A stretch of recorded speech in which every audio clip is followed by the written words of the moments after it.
Hello दोस्तों, आपका स्वागत है हमारे चैनल द स्टोरी नॉलेज में। हमारे आज के वीडियो में हम एक्टर गार्सिया और फ्रांसेस्क मिरल्स द्वारा लिखित इकिगाई बुक के बारे में जानेंगे। यह वीडियो आपको बुक की समरी प्रदान करेगा।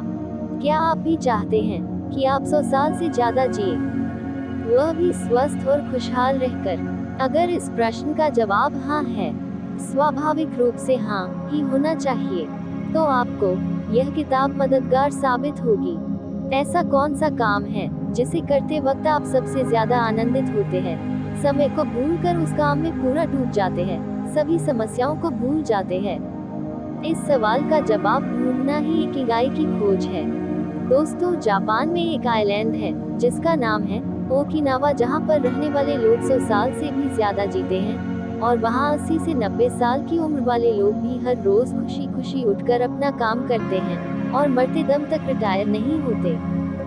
यानी कि पूरी दुनिया में सबसे लंबी, अच्छी और खुशहाल लाइफ जापान के ओकिनावा में रहने वाले लोग जीते हैं, क्योंकि वह लोग एक फॉर्मूला यूज करके अपनी लाइफ जीते हैं जिसका नाम है इकिगाई, यानी कि जीने की वजह या पर्पस ऑफ लाइफ।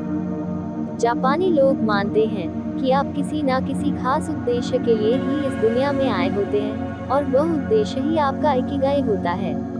अगर आप आपके उद्देश्य के अलावा कोई भी काम करते हैं तो आपको मजा नहीं आएगा। आप हमेशा तनाव में रहेंगे और आपका दिमाग हर वक्त आपके उस उद्देश्य की तलाश में ही लगा रहेगा। लेकिन अच्छी खबर ये है कि आप भी इस जापानीज फॉर्मूला का यूज करके अपने इकिगाई को ढूंढ सकते हैं। आइए इसे एक डायग्राम की मदद से समझते हैं। पहला सर्कल आपको क्या पसंद है, इसमें वह सारी चीजें आती हैं जो आपको करना पसंद है। दूसरा सर्कल आप किस काम में माहिर है, इसमें वह सारी चीजें आती हैं जो आप अच्छी तरह से कर सकते हैं। तीसरा सर्कल आपको किस काम का अच्छा पैसा मिल सकता है, इसमें वह सारी चीजें आती हैं जिससे आपके काम के बदले में आपको पैसे मिलते हो। चौथा सर्कल दुनिया को क्या चाहिए, इसमें वह चीजें आती हैं जिसकी दुनिया को जरूरत है। अब देखिए, पहले और दूसरे सर्कल के कॉम्बिनेशन से आपको आपका पैशन मिलेगा, मतलब जो चीज आपको करना पसंद है और उसमें आप अच्छे भी हो तो वह काम होगा आपका पैशन। एग्जाम्पल, आपको पढ़ना पसंद है और पढ़ाई में आप अच्छे भी हैं तो पढ़ना आपका पैशन हुआ।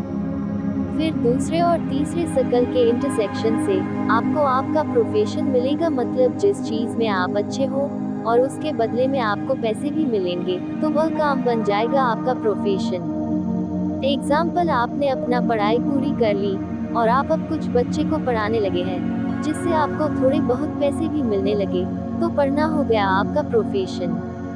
तीसरे और चौथे सर्कल के कॉम्बिनेशन से आपको आपका वोकेशन मिलेगा, यानी कि जिस चीज के बदले में आपको पैसे मिले और उसी चीज की दुनिया को जरूरत हो तो वह कम होगा आपका वोकेशन। मतलब आपने पढ़ाना शुरू किया और टीचर की जरूरत है आपके आसपास के लोगों को तो ये काम हो गया आपके लिए वोकेशन, यानी कि बिजनेस। लास्ट में आपको आपका मिशन मिलेगा, यानी कि जिस चीज की दुनिया को जरूरत हो और वही आपका फेवरेट वर्क हो, तब वह वर्क करने का रीजन ही आपका मिशन बन जाएगा। इसे एक एग्जाम्पल से समझते हैं। आपने पढ़ाई की कुछ ऐसे ट्रिक निकाल लिए जिससे बच्चे आसानी से किसी भी सब्जेक्ट को समझ लेते हैं और इसको एक प्लेटफॉर्म दे दिया, जैसे कि ऐप या वेबसाइट, जो कि इस प्लेटफॉर्म की दुनिया को जरूरत है और इसी पर काम करना आपको पसंद था तो आपकी पसंद और दुनिया की जरूरत बन गया आपका मिशन। प्रॉब्लम तब आती है जब लोग आपको सिर्फ आपका पैशन ढूंढने के लिए कहते हैं, पर सिर्फ पैशन ढूंढना काफी नहीं होता, क्योंकि वह इकिगाई का सिर्फ एक पार्ट है। आपको ऐसा काम ढूंढना चाहिए जो बाकी तीनों कंपोनेंट को भी सेटिस्फाई करे। टीचिंग एग्जाम्पल चारों कंपोनेंट्स को सेटिस्फाई करता है, यानी कि टीचिंग आपका इकिगाई है। आपका एम होना चाहिए ऐसी चीजों को फाइंड करना जो पैशन, प्रोफेशन, वोकेशन और मिशन इन चारों कंपोनेंट को सेटिस्फाई करें और इस चारों कंपोनेंट के बीच में ही आपको आपका इकिगाई मिलेगा, यानी कि वह काम मिलेगा जिसे आप पसंद करो, जिसमें आप अच्छे भी हो, जिससे आपको पैसे मिले और उस काम की दुनिया को जरूरत भी हो। और जब यह चारों चीजें सेटिस्फाई होगी तभी आप एक लंबी वाली सफल जिंदगी जी पाएंगे। जब आप अपने इकिगाई ढूंढ लेंगे तो आप एक फ्लो में काम करने लगेंगे।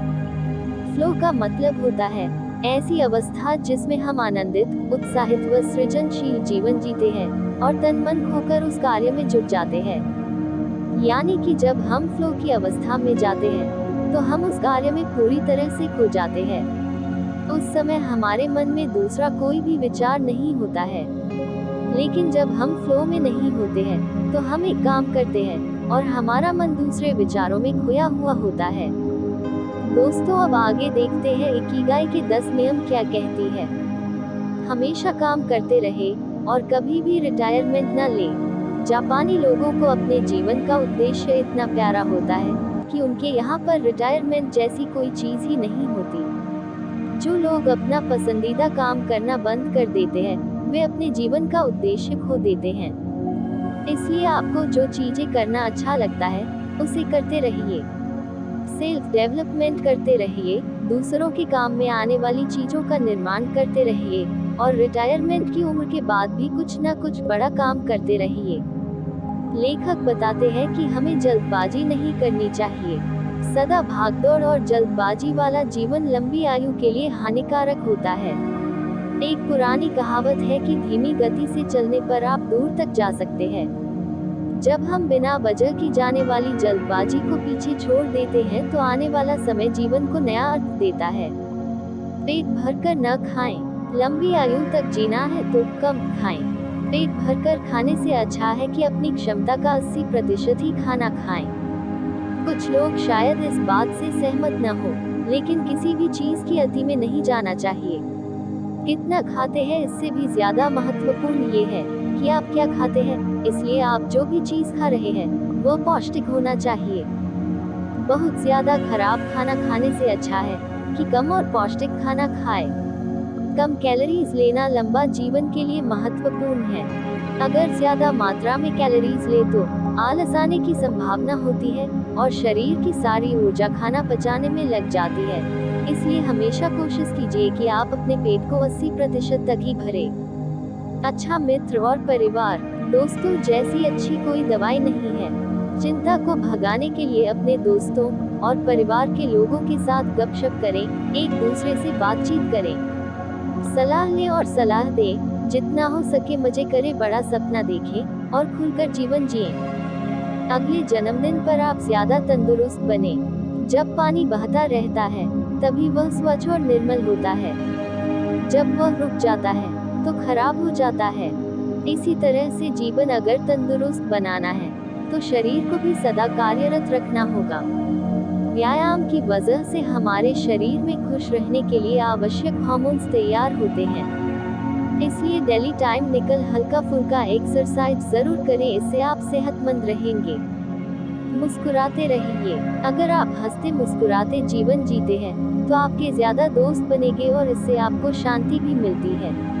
छोटी छोटी चीजों में भी आनंद ढूंढें और एक बात हमेशा याद रखें कि वर्तमान पल में ही अनंत संभावना है। कुदरत के साथ जुड़े रहना। आज के युग में भले ही लोग शहर में रहते हों, फिर भी हमारी निर्मित कुदरत के साथ रहने के हिसाब से की गई है। इसलिए बीच बीच में कुदरत के साथ रहकर अपनी बैटरी चार्ज करते रहे। आपको जब भी प्रकृति के साथ रहने का अवसर मिले तो उस अवसर को हाथ से जाने न दें और साल में 1 या 2 बार ऐसे जगहों पर जाए जहां जाना आपको पसंद है, जहां आपको शांति मिलती है। धन्यवाद देना सीखें। आपके जिन पूर्वजों ने आपको शुद्ध हवा और खाना दिया है उन्हें धन्यवाद दें। आपके परिवार और दोस्तों ने आपको जीवन जीने की और इसे खूबसूरत बनाने की शक्ति दी है। उन्हें दिन में कम से कम 1 बार धन्यवाद दें। ऐसा करने से आपको पता चलेगा कि आपकी खुशी की तिजोरी दिन ब दिन भरती जा रही है। वर्तमान में जिएं। भूतकाल के बारे में दुख करना और भविष्य की चिंता करना छोड़ दें। हमारे पास सिर्फ वर्तमान है, उसका सबसे ज्यादा फायदा लें और उस पल को अविस्मरणीय बनाएं। अपने इकिगाई के हिसाब से जीवन जिएं। हम सभी के अंदर एक प्रेरणा छुपी हुई होती है। हम में से सभी के पास कुछ न कुछ विशेष चीज या गुण होती है और वह चीज जीवन के अंत तक आपको प्रेरित करती रहती है। अगर आपको अपना इकिगाई पता ना हो तो इसे ढूंढने की कोशिश कीजिए। अगर एक बार आप अपने इकिगाई ढूंढ लेते हैं तो फिर आपका काम आपको काम नहीं लगेगा, बल्कि मनोरंजन का साधन लाएगा। तो दोस्तों, आज की इस वीडियो में बस इतना ही। उम्मीद है आपको ये वीडियो पसंद आया होगा और आगे जाके ये आपके काम भी आएगा। आपको ये वीडियो कैसा लगा हमें कमेंट करके जरूर बताएं। अगर आपको वीडियो पसंद आती है तो हमारे YouTube चैनल को सब्सक्राइब करना न भूलें। धन्यवाद।